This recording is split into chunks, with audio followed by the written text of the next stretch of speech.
In 2015, Javier Milei became known through Argentine television, participating in economic talk shows.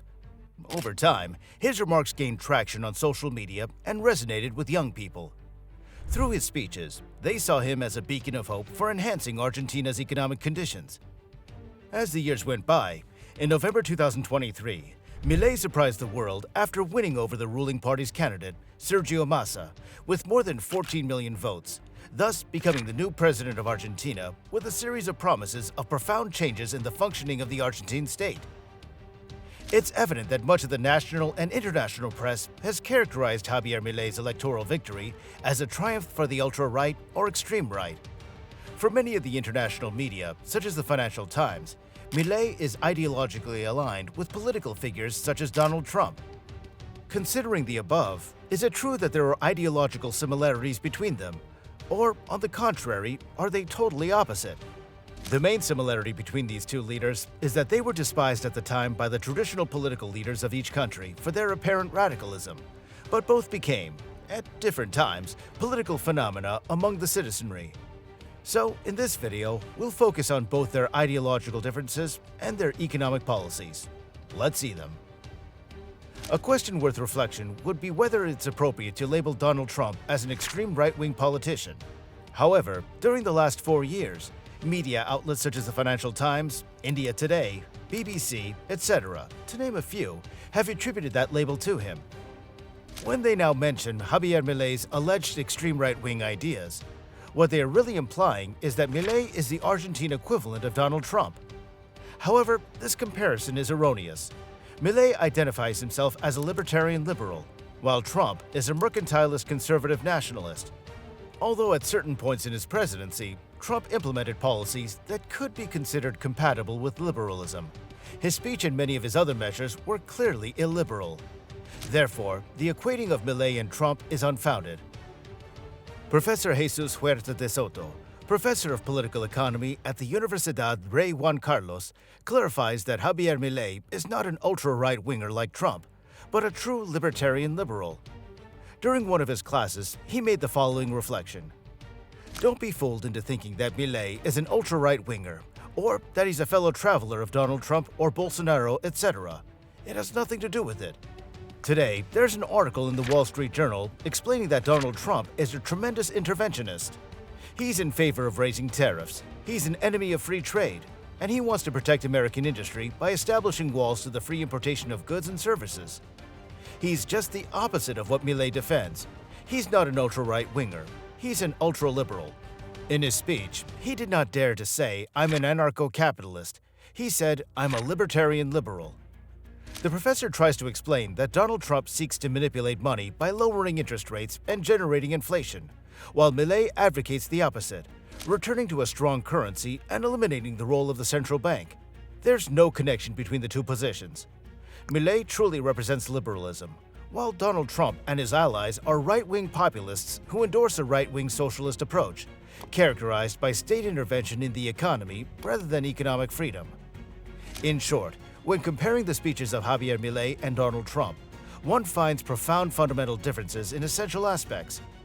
While Trump advocated protectionism and tariffs as a means to safeguard U.S. industry, Milei seeks to dismantle the protectionist system. In Argentina, it's the Peronists who advocate tariffs to protect domestic industry. In addition, Trump sought to control the Federal Reserve to lower interest rates and stimulate the economy, while Milei not only seeks to control the central bank of the Argentine Republic, but proposes to shut it down to avoid political intervention in monetary issuance. Now, if you find this interesting so far, please drop a like on the video. It would be really helpful for us. Alright, now let's continue. Again, in Argentina, it's the Peronists who advocate cheap monetary policies to stimulate the economy, just like Trump in the United States.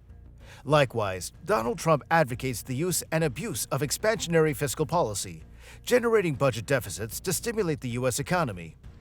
In contrast, Javier Milei is a strong advocate of balanced budgets.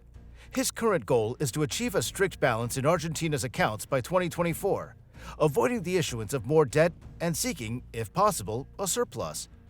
In this aspect, he's the complete opposite of Donald Trump, who considerably increased the U.S. public debt during his term. becoming one of the presidents who increased it the most in peacetime in the country's history. Once again, it's the Peronists in Argentina who promote the use and abuse of fiscal policy and public indebtedness to stimulate the economy. Another important consideration is that given that during the last decades, Peronism in Argentina has been influenced and controlled by leftist or even extreme leftist currents, such as Kirchnerism, it's not surprising that Donald Trump does not recognize Peronism as an ideological referent of his own. However, if you look at the facts of his economic policy, Trump is much closer to Peronism than to the libertarian liberalism of Javier Milei. In relation to the previous chapter, it's important to recognize that Javier Milei himself has contributed to generate this confusion through the media. In his search for international alliances, necessary for any politician inserted in the game of global geopolitics, Milei has associated with political personalities that we could qualify, following the definition of Professor Jesus Huerta de Soto, as right-wing populists. These politicians share an ideological vision closer to that of Donald Trump. For example, when Donald Trump recently congratulated Javier Milei on his victory in the Argentine elections, Milei posted the following tweet: "Thank you very much, President Donald Trump. Your presidency was an example for all of us who defend the ideas of freedom, and I look forward to meeting you soon. Have no doubt that we're going to make Argentina great again. Viva la libertad, carajo." This type of message is interpreted as a strategy by Javier Milei to position himself on the world geopolitical chessboard. If we think about the possibility of Donald Trump becoming president of the United States again in a few months, and he's congratulating you for winning the elections in your country, it might be wise to maintain a friendly relationship with him, especially if you take into account that if Donald Trump is not going to hinder the implementation of the libertarian liberal agenda within Argentina, and also there are certain points in common, such as the frontal criticism against the left. In this sense, Donald Trump could be considered in certain aspects an ally of Javier Milei. However, it's crucial to understand that this does not imply that Javier Milei and Donald Trump share exactly the same political ideas or think identically. Milei identifies himself as a libertarian liberal, calling himself the first libertarian liberal president in human history. On the other hand, Donald Trump was a president with conservative, nationalist, and mercantilist tendencies, who in some cases adopted liberal policies, but in many other cases implemented frontal illiberal measures. Of course, in this same context of Javier Milei's need to establish global geopolitical alliances, it's relevant to recall that in the past he had expressed strong criticism against China's communist dictatorship. His ideological stance as an intellectual, before assuming the presidency of Argentina, led him to firmly reject the Chinese political regime. However, when occupying the presidential office, it's necessary to modulate these types of speeches. That's why, in response to the congratulatory letter sent to him by Xi Jinping after his victory in the presidential elections, Javier Milei published a tweet much more measured in its forms and expressions towards China. "I thank President Xi Jinping for the congratulations and good wishes he has sent me through his letter. I send him my most sincere wishes for the welfare of the people of China." The messages of rapprochement that Javier Milei sometimes issues towards Donald Trump should be interpreted from a global geopolitical perspective, as a strategy to build alliances between individuals who, while differing on key points, share some common enemies. Moreover, it's important to note that in those areas where they disagree, they do not directly confront each other. Nevertheless, it's crucial to keep in mind that Javier Milei's presidency must be evaluated by his actions and not simply by his words. Although he has so far expressed to be a convinced libertarian liberal, only time will reveal whether, upon assuming the presidency of the Argentine Republic, he will adopt measures that will move away from libertarian liberalism and towards Donald Trump's right-wing mercantilist populism.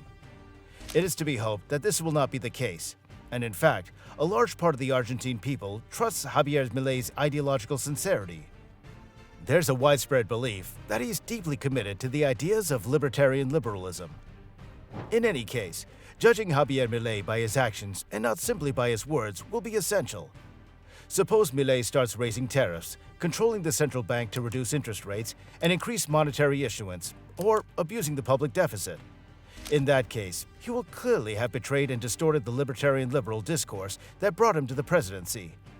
However, while it's paramount to evaluate actions and not words, It's also true that Donald Trump never articulated a discourse consistent with the ideas of liberty. Trump never presented himself as a libertarian liberal, and from the beginning of his election campaign advocated for greater protectionism. Therefore, beyond the actions that differentiate them as presidents, it's also relevant to highlight the notable differences in discourse, rhetoric, and messages between the two. Milei has structured a coherent discourse from a libertarian liberal perspective, while Trump has articulated a more or less coherent discourse, albeit in line with conservative and nationalist mercantilism. In short, so far, Javier Milei has not been Donald Trump, and we hope that in the future he will not be either. Now I want to ask you who are watching this video, do you think Milei and Trump are very similar or very different? Let me know your thoughts in the comment box below. And don't forget to subscribe to our channel and leave your like for more videos like this one. And with that, we'll see you next time.